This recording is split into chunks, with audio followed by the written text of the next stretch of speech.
सभी को जय हिंद दोस्तों, आप सभी का हार्दिक स्वागत है हिंद रिएक्शन टीवी पर।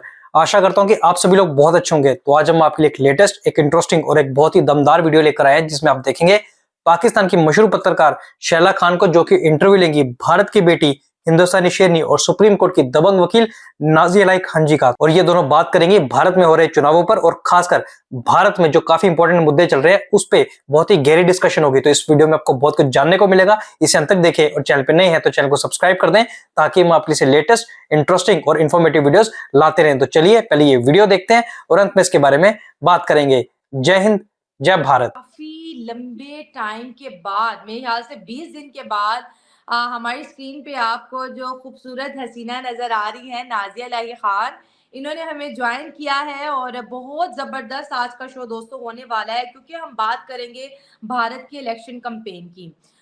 जब जब भारत के अंदर इलेक्शंस होते हैं तो भारतीय आवाम ये कहती है कि हमें या हमारी जो बीजेपी पार्टी है उसको विन करने के लिए पाकिस्तान की जरूरत नहीं है कि हम अपनी तकरीरों में पाकिस्तान का जिक्र करें।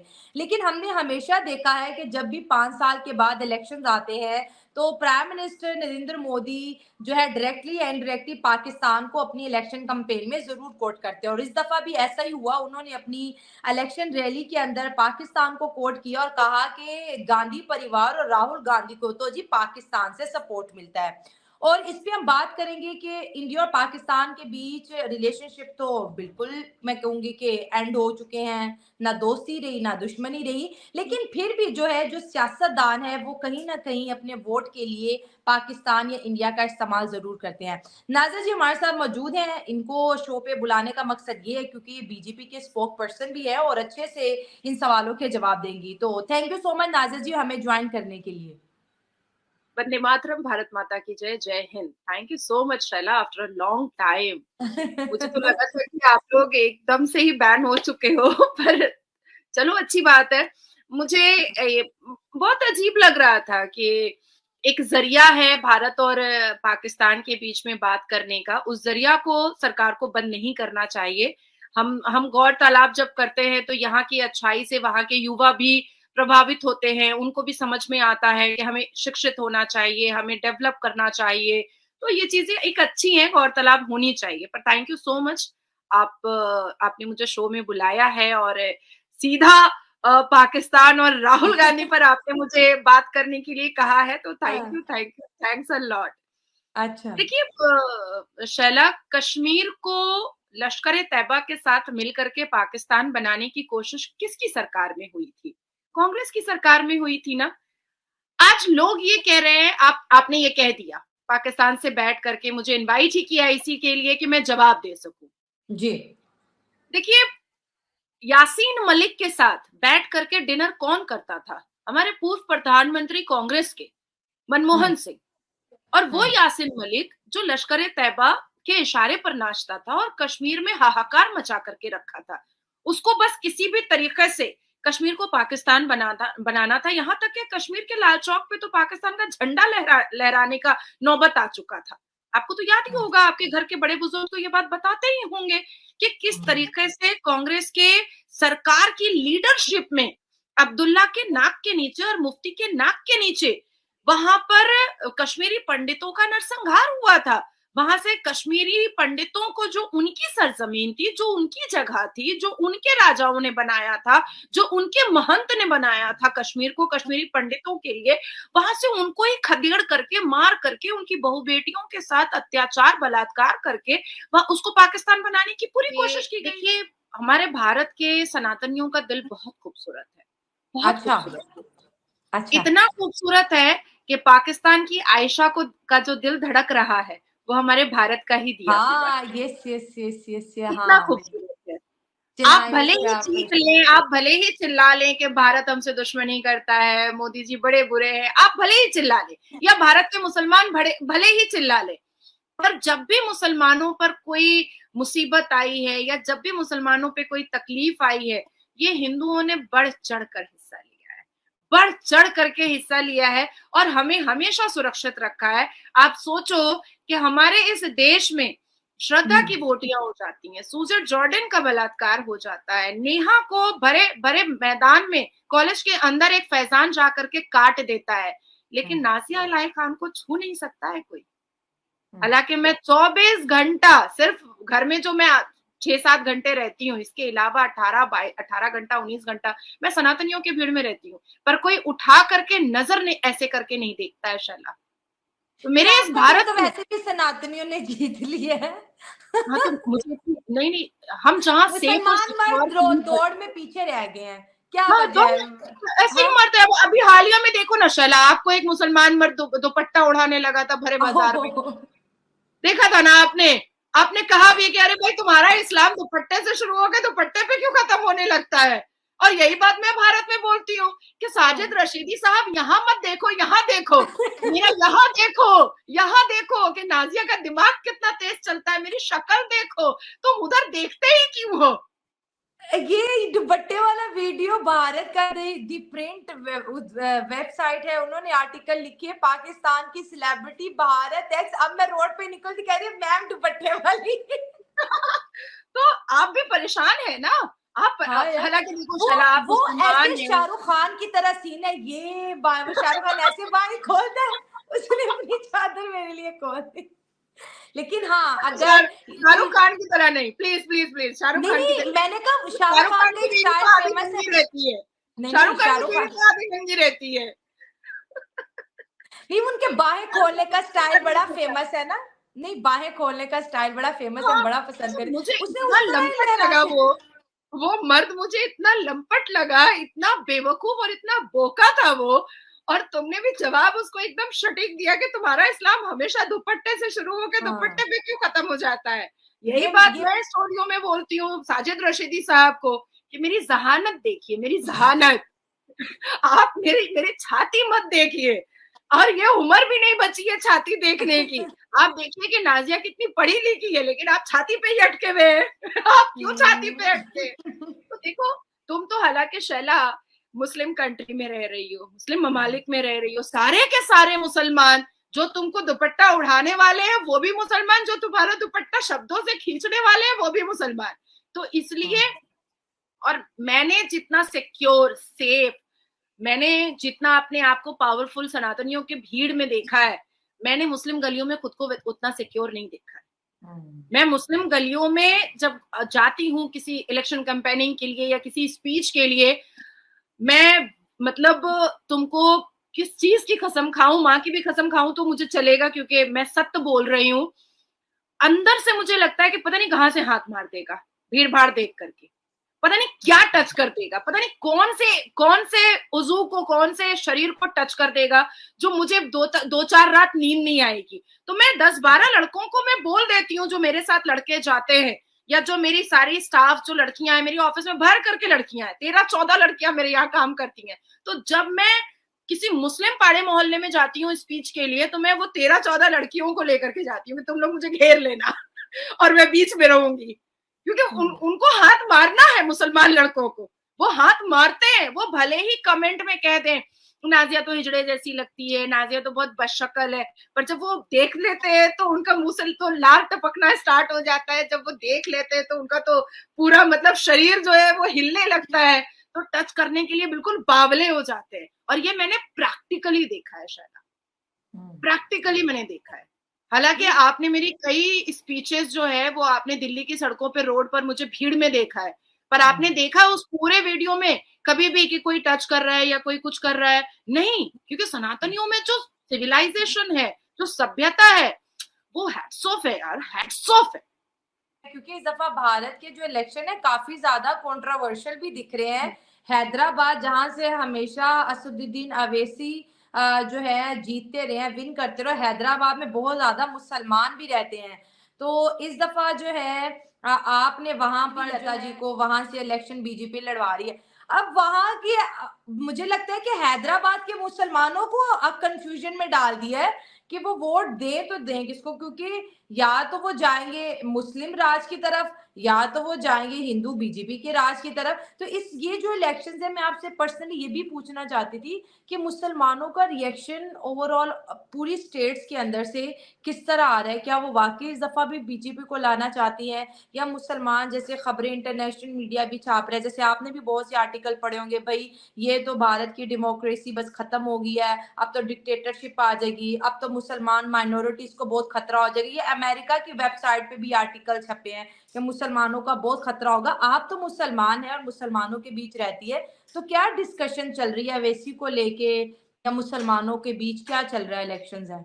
देखिए, मैं तो डिक्टेटरशिप शैला उस वक्त को कहूंगी जब इंदिरा गांधी जी ने इमरजेंसी लगाई थी। मैं तो डिक्टेटरशिप उस वक्त को कहूंगी कि जब इमरजेंसी के वक्त में उन्होंने विपक्षी दलों को सारे के सारे को उठा करके उन्होंने जेल भेज दिया था। और उनका उनका पाप और गुनाह क्या था विपक्षी दलों का? क्योंकि वो विपक्षी थे, इसके अलावा और कोई भी पाप नहीं था। मैं तो डिक्टेटरशिप उस वक्त को कहूंगी जब इंदिरा गांधी जी ने साधु स्लॉटर करवाया था। मैं तो डिक्टेटरशिप उस वक्त को कहूंगी जब इंदिरा गांधी जी ने सिखों के ऊपर अत्याचार करवाया था और उनके गले कटवाए थे। मैं तो डिक्टेटरशिप उस वक्त को कहूंगी जब इंदिरा गांधी जी ने अपनी सत्ता और अपनी सरकार बनाने के लालच में हर वो क्राइम किया और हर वो अमेंडमेंट और इम्प्लीमेंटेशन किया जिसमें विपक्षी दल के कोई लोग अपनी बातों को रखने के लिए पार्लियामेंट में थे ही नहीं। कोई भी इम्प्लीमेंटेशन या कोई भी बिल तब पास होता है जब पार्लियामेंट में विपक्षी दल भी होते हैं और उनकी भी राय रखी जाती है। आप एक तरफ विपक्षियों को उठा करके जेल में भिजवा रही हैं। आपने न्यूज बुलेटिन, आपने राज्यसभा बुलेटिन, आपने लोकसभा बुलेटिन, आपने प्रेस मीडिया, आपने प्रिंट मीडिया, आपने रेडियो, आपने सारी चीजें बंद करवा दी, सारी चीजें बंद करवा दी। और आप लगी वक्फ बोर्ड को स्ट्रांग करने के लिए, आप लगी कश्मीर पे 370 लगाने के लिए, आप लगी कि कश्मीर को बर्बाद करवाने के लिए, आप लगी कि बस कैसे भी करके हलाल सर्टिफिकेशन अच्छे से जन्म ले, आप लगी all India Muslim personal law board को स्ट्रांग करने के लिए। आपने जो इम्प्लीमेंटेशन, इंदिरा गांधी जी ने जो इम्प्लीमेंटेशन इमरजेंसी के वक्त में लगाए, जो बिल पास करवाए, वो कैसे पास हुआ ये तो समझना पड़ेगा ना।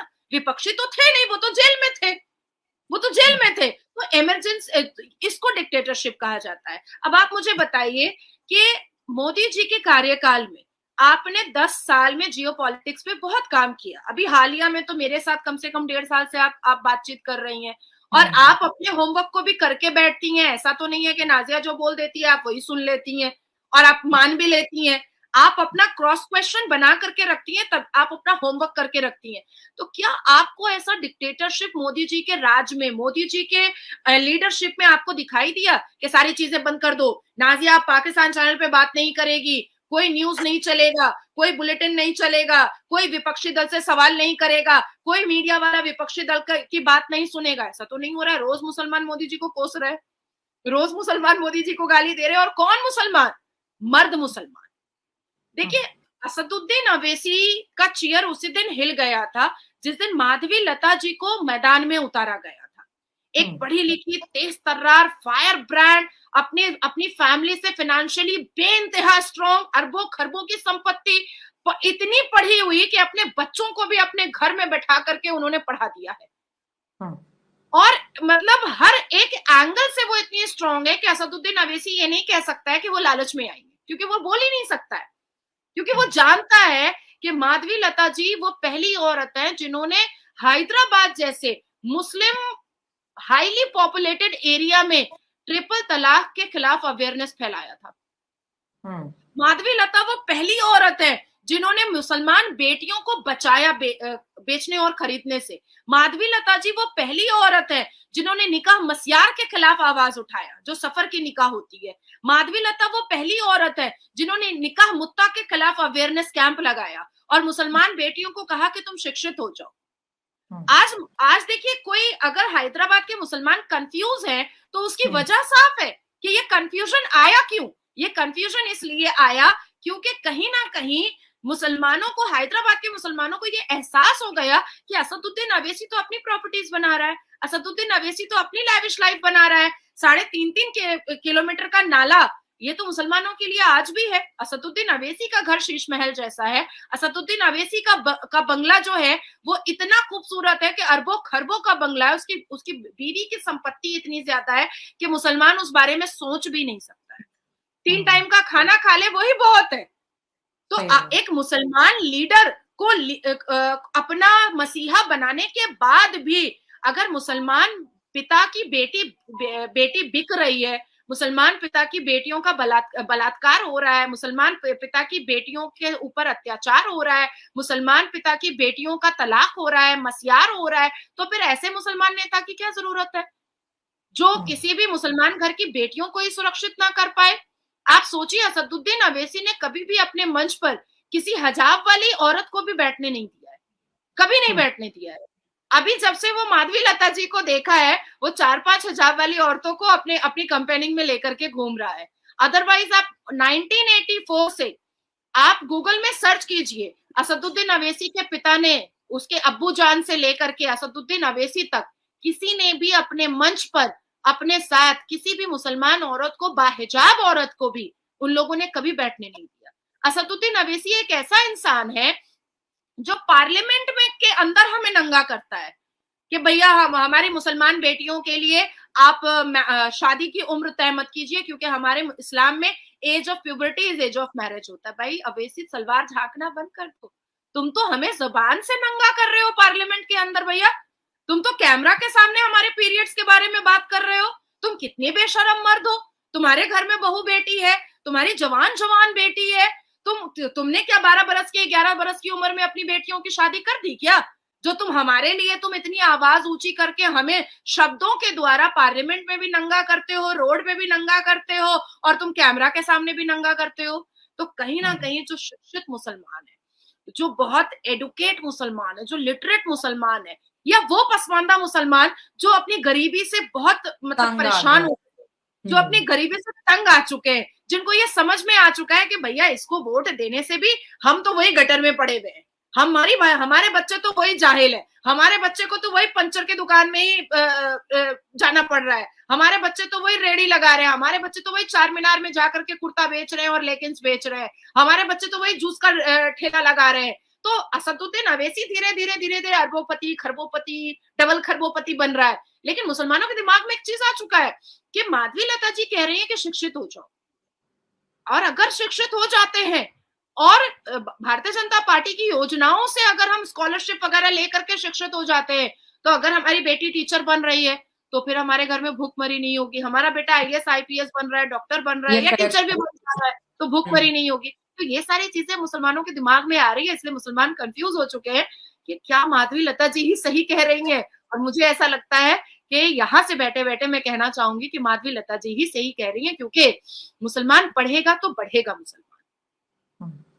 शिक्षा ही एक ऐसी चीज है, एडुकेशन ही एक ऐसी चीज है जो आपको आपसे मिलाती है, जो आपको आपके सेल्फ आइडेंटिफिकेशन और रिस्पेक्ट से मुलाकात करवाती है, जो आपको सम्मान दिलाती है, जो आपको बहुत बड़ा मुकाम दिलाती है। सिर्फ शिक्षा एक ऐसी चीज है। आज नाजिया इलाही खान भी अगर जाहिल होती तो क्या आप मुझे बुलाती? आप तो मुझे नहीं बुलाती। क्या नाजिया इलाही खान अगर जाहिल होती तो क्या मैं सुप्रीम कोर्ट जाती? मैं नहीं जाती। नाजिया इलाही खान अगर जाहिल होती तो नाजिया इलाही खान को इतने बड़े बड़े मदरसे में लोग बुला करके बच्चियों को समझवाते कि नाजिया जी आप अगर बोलिएगा मदरसे में तो बच्चियां जो है वो दीनी तालीम के साथ साथ दुनियावी तालीम भी सीखेंगी। मैं मदरसा विजिट करती हूँ। अगर लोगों को मेरी इस बात को झूठ लग रहा है तो वो मेरे इंस्टाग्राम पे जाएं और वहां से फोटो देखें कि मैं मदरसा विजिट करती हूँ, और मैंने अपनी जिंदगी में अपने उम्र में 1000 से भी ऊपर मदरसे मैंने विजिट किए हुए। मैंने बच्चियों को गोद में ले करके बैठ करके मैंने उनको समझाया है कि बेटा अलिफ बे ते से पढ़ना है, अल्लाह एक है, पाक और बेअब है पढ़ना है, ला इलाहा इल्लल्लाह मुहम्मदुर रसूलुल्लाह पढ़ना है, क्योंकि हम मुसलमान हैं इसलिए पढ़ना है। लेकिन साथ साथ ए फॉर एप्पल भी पढ़ना है, बी फॉर बॉल भी पढ़ना है, सी फॉर कैट भी पढ़ना है, काखा गागा भी पढ़ना है, क ख ग घ भी पढ़ना है, साइंस भी पढ़ना है, ज्योग्राफी भी पढ़ना है। क्योंकि आपको अगर दीनी तालीम के साथ साथ और अपने लिए जन्नत बनाने के साथ साथ तो आपको दुनिया में भी रहना है ना, और जितने दिन दुनिया में रहना है उतने दिन तो आपको कमाना पड़ेगा और इज्जत भी बनानी पड़ेगी। तो वो कैसे बनेगी? वो स्कूल जाने से बनेगी, वो एकेडमिक क्वालिफिकेशन से बनेगी। तो मैं तो जाती हूँ मदरसा, और जिसको भी झूठ लग रहा है वो मेरे इंस्टाग्राम पे सर्च कर ले, मैं गई हूँ। 1000 से ऊपर तस्वीरें हैं जो मैं मदरसा विजिट की हूँ, तो लोग मुझे बुला रहे हैं ना। मुसलमानों के दिमाग में एक चीज तो आ रहा है ना कि भाई मुसलमान बेटियां अगर जो पढ़ रही हैं वो इतनी दूर दूर तक पहुंच रही हैं, तो बाकी भी मुसलमान बेटियां अगर पढ़ती हैं तो कल को उनके साथ उनका तलाक हो जाता है या उनका मस्यार हो जाता है, तो वो अपने आप को प्रोटेक्ट तो कर सकती हैं, वो अपने आप को संभाल तो सकती हैं, वो अपनी इज्जत आबरू को बचा करके किसी के सामने हलाला का शिकार बनने की तो जरूरत नहीं पड़ेगी उनको। वो अपना कमाएंगी, अपना खाएंगी, अपनी जिंदगी को बहुत खूबसूरत बना लेंगी। बहुत अच्छी बात की आपने। और आज मैं भी एक तहरीर पढ़ी थी, उसमें एक राइटर लिख रहे थे कि पाकिस्तान की औरतों की भी खुदारा एजुकेशन हासिल करनी चाहिए ताकि आप मर्द के जूतों और ससुराल की जबरदस्ती से बच जाएं। तो ये बहुत अहम है कि तालीम बहुत खूबसूरत जेवर है, हर लड़की को पहनना चाहिए। और साथ साथ मैं ये भी कहूंगी कि वोट जैसे पाकिस्तान में तो इलेक्शन हुए ना हुए एक बराबर है, क्योंकि वो भी बहुत ज्यादा उसके केसेस चल रहे हैं। लेकिन हाँ, ये जरूर मैं कहूंगी कि आपके पास सिर्फ 5 साल के बाद एक ही दिन आता है जिस दिन आप अपनी तकदीर बदलते हो, और आपका ये अंगूठा जो है बहुत बड़े बड़े फैसले करवा देता है, और यही जमहूरी मुल्क की बड़ी ताकत है। और जहाँ पे असदुद्दीन अवैसी की बात आई, कहीं भी ये सियासतदान जो अपनी जेबें भरते हैं और अवाम का पैसा अवाम की वेलफेयर पर नहीं लगाते, खा देते हैं। हमारे हमारे पाकिस्तान में जब मोदी साहब का जिक्र होता है तो हम ये चीज जरूर डिस्कस करते हैं कि यार उनकी तीसरी दफा गवर्नमेंट बनने के चांसेस इसलिए भी ज्यादा है क्योंकि 10 सालों में कोई भी ओपोजिशन पार्टी उनके ऊपर करप्शन का एक भी इल्जाम साबित नहीं कर सकी। तो जो हुक्मरान मोदी साहब बेशक पाकिस्तान के लिए अच्छे नहीं है, बांग्लादेश के लिए अच्छे नहीं है, अमेरिका के लिए अच्छे नहीं है, लेकिन वो जिस कंट्री में रहते हैं अगर वो उनके लिए अच्छे हैं तो उससे बेहतर फिर लीडर कोई नहीं है, क्योंकि पहले मुल्क है फिर बाद में बाकी चीजें हैं। और नाज़िर जी, मुझे आपकी राय बहुत अच्छी लगी। अब देखिए, राहुल बाबा की मोहब्बत मुसलमानों के प्रति, पाकिस्तान के प्रति जितनी ज्यादा दिखाई दे रही है मैनिफेस्टो के द्वारा या बाबर के ग्रेव में जाने के द्वारा, या उन्होंने कहा कि शरिया लॉ को वो दोबारा मजबूत करेंगे भारत में। उसके बाद फिर उन्होंने कहा है कि माइनॉरिटीज को स्कॉलरशिप दिया जाएगा। फिर उन्होंने अपने मैनिफेस्टो में कहा है कि वो हिंदुओं के संपत्तियों का एक्सरे करवाएंगे और जिनके पास भी ज्यादा संपत्ति होगी उसके पॉकेट से निकाल करके, उसकी तिजोरी से निकाल करके वो मुसलमानों को बांट देंगे। आप कौन होते हैं? आप क्यों अपनी अम्मा का जहेज समझ रहे हैं? हिंदुओं की संपत्ति को राहुल बाबा अपने अम्मा का जहेज काहे के लिए समझ रहे हैं? उनकी अम्मा लेकर आई थी क्या इटली से जो आप बांटेंगे खड़े होकर के? अब देखो, 2014 के लोकसभा इलेक्शन से पहले शैला, राहुल बाबा और मोनवरत की सरकार, मनमोहन सिंह जी की सरकार ने क्या किया? सोनिया एंटोनियो ने खड़े होकर के 23 बड़े बड़े 123 I am so sorry 123 property Bharat के वक्फ बोर्ड को गिफ्ट कर दिया 2014 के लोकसभा इलेक्शन से पहले। अब ये जो 123 प्रॉपर्टी, ह्यूज प्रॉपर्टी, बड़ी प्रॉपर्टी जो आपने वक्फ बोर्ड को गिफ्ट किया, ये सोनिया एंटोनियो जो राहुल बाबा की अम्मी जान है, क्या वो लेकर आई थी इटली से जहेज में जो आपने वक्फ बोर्ड को दे दिया? अरे भारत में भारतीयों की संपत्ति है ना, भारत की संपत्ति पर किसका हक है? 82.7% का हक है। अब आप पाकिस्तान में रह रही हैं। देखिए शैला, आप मुसलमान होकर के मत सोचिएगा, अभी आप एक इंसान होकर के सोचिए कि आप पाकिस्तान में रह रही हैं। अब पाकिस्तान की संपत्ति को अगर गिफ्ट किया जाएगा तो क्या आप लोगों ने कभी भी 1% हिंदुओं को किया है कुछ गिफ्ट? आपने तो कभी नहीं किया। हमारे यहाँ तो फिर भी मदरसे हैं, मस्जिदें हैं, सारी फैसिलिटीज है, सारी फ्लेक्सिबिलिटीज है, सारी चीजें, योजनाएं जो हैं वो मैंने खुद जा करके बांटा है, मैंने खुद जा करके दिया है, जिसमें किसी का भी स्टैंप नहीं लगा हुआ था कि यह हिंदुओं को नहीं मिलेगा या मुसलमानों को नहीं मिलेगा, ऐसा कुछ नहीं था, सबके लिए था।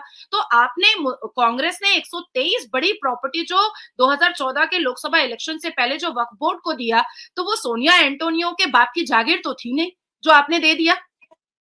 यही फारूक अब्दुल्ला और उमर अब्दुल्ला क्या बोलता था, 370 हटेगा तो कोई तिरंगा झंडा लगाने वाला नहीं होगा, 370 हट गया।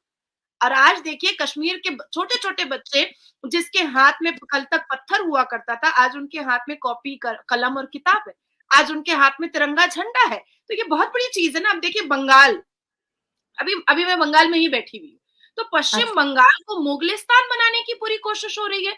11 अप्रैल 2024 को जब हम सबने ईद मनाया, तो उस ईद के डायस पर, उस ईद के मंच पे श्रीमती ममता बनर्जी ने संविधान के खिलाफ बात किया। उन्होंने कहा कि वो यूसीसी नहीं होने देंगी। क्यों नहीं होने देंगी? क्योंकि मुसलमान मर्द 4 शादी नहीं कर पाएगा, इसलिए नहीं होने देंगी। मतलब संविधान के आर्टिकल 44 को ही वो मानने को तैयार नहीं है। वो कभी इमाम बहता देती हैं, मतलब इमाम को पैसा देती हैं, लेकिन पुरोहित को नहीं देना चाहती हैं। वो रामनवमी में राम भक्त जो है वो शोभा यात्रा निकालते हैं, तो वो पहले ही टिप्पणी कर देती हैं कि देखो मुसलमान के एरिया में जाओगे तो पत्थरबाजी होगी, और पत्थरबाजी होती भी है। अब देखो, मैं इस तरह से बता सकती हूँ कि कश्मीर को पाकिस्तान बनाने की कोशिश कांग्रेस के जमाने में, बंगाल को मुगलिस्तान बनाने की कोशिश ममता बनर्जी के राज में, तृणमूल कांग्रेस की सरकार में, केरला को पीएफआई के साथ मिलकर के सीरिया बनाने की कोशिश कांग्रेस के राज में। तो हम कैसे नहीं कहें कि पाकिस्तान के लोग बहुत ज्यादा मोहब्बत करते हैं राहुल गांधी से।